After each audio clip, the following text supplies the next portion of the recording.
You know, we're in the middle of a full-blown revolution in the classroom. When generative AI like ChatGPT just burst onto the scene, it didn't just give us a new toy to play with, it completely shattered some of our oldest tools.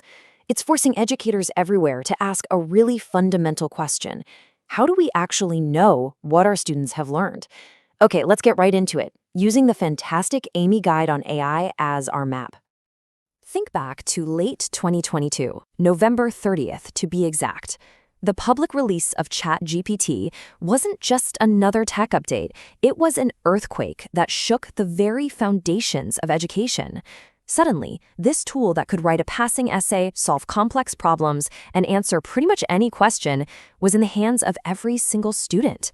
And just like that, academic assessment was in crisis. And this quote from Professor Mum, wow, it just nails the problem, right? He's the one who made headlines for failing his whole class because he suspected they used AI. His point is, the entire purpose of assessment is to measure what's going on inside a human brain. But if a machine can produce the final product, what are we actually measuring anymore? All right, let's not beat around the bush. The take-home essay is dead. Obsolete. The AME guide is pretty blunt about this. And you know why? AI didn't really create a new problem. It just ripped the Band-Aid off a flaw that was always there, the possibility of cheating.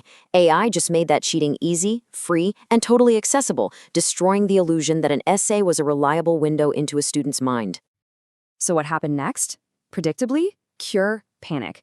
Institutions everywhere kind of freaked out. The first instinct was to build walls.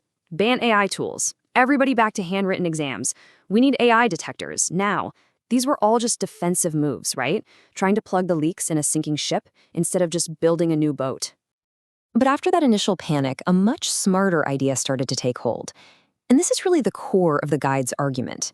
The best response isn't to panic. It's to lean on pedagogy, on the solid, proven principles of good teaching. This isn't really about the tech, it's about the teaching. And here is the golden rule, the big takeaway. Pedagogy should drive technology, not the other way around. Think about that for a second. We don't change what we want students to learn just because there's a new shiny tool. No, we figure out our educational goals first, and then we ask, hey, can this new tool help us get there? The teaching goals have to be in the driver's seat.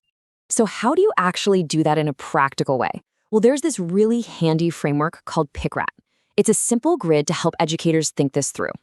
On one side, you've got the student's role, the pick part. Is the student being passive? Are they interacting with the AI? Or are they being truly creative with it? Then, on the other side, you look at what the tech is doing, the wrap part. Is it just replacing a pen? Is it amplifying an old task to make it better?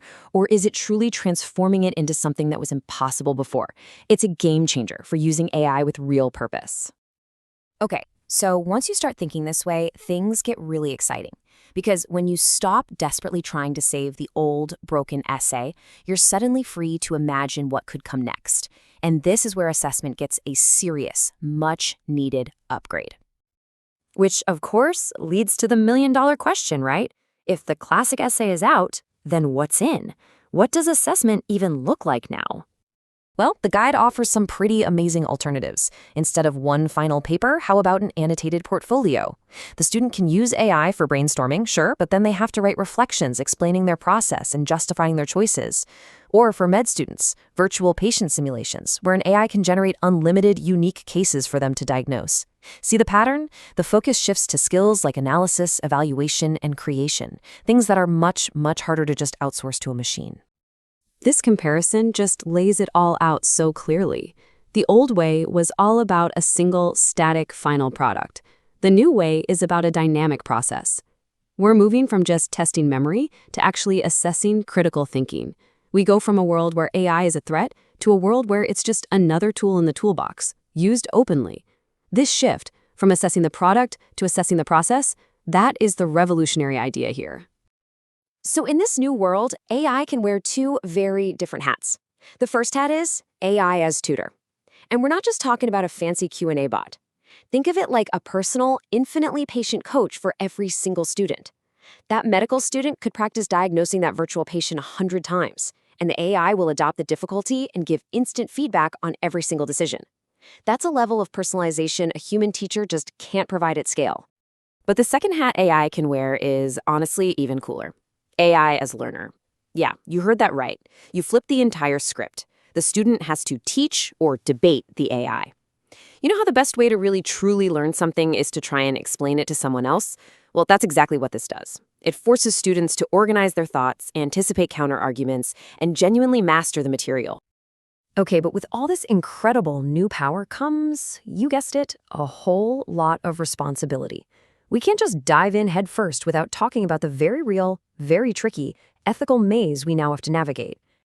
And let's just get one thing straight right away. Those AI detectors that everyone rushed to buy, they don't work. The guide is crystal clear on this. They are neither accurate nor reliable. What's worse, they've been proven to be biased, frequently flagging work by non-native English speakers as AI generated. So relying on them is frankly a dead end.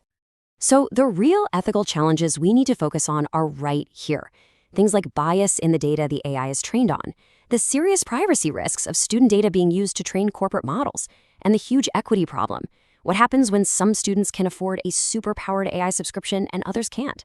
And on top of all that, faculty need to be transparent about how they're using AI in their own work too. So when you put it all together, where does that leave us? This whole thing isn't just a storm we need to weather. It's a permanent climate change for education. We're not going back. This is the beginning of a whole new era, and it demands a new way of thinking. And if you need a reminder of just how fast this is all moving, just listen to this quote from OpenAI's Sam Altman. "These are the stupidest the models will ever be." Let that sink in for a second. The incredible tools we have right now are the worst, the dumbest version of this technology we will ever see again. The pace is only going to accelerate, so clinging to the past isn't a strategy. So how on earth do we prepare our educators for this? The guide points to a great framework called TPACK. Think of it like a recipe. To be an effective modern teacher, you need 3 key ingredients. You need technological knowledge. You got to know how the tools work. You need deep content knowledge. You have to be an expert in your subject. And you need smart pedagogical knowledge, the art of how people learn. Real magic happens in the middle, where all 3 of those circles overlap. That's where you can design truly effective AI-proof assessments. And that brings us to one final, pretty mind-bending question to leave you with. For decades, we've designed tests to assess our students. But maybe, just maybe, AI has turned the tables on us. Maybe the real test isn't for the students anymore. Maybe AI is a global, real-time assessment of our entire education system's ability to adapt.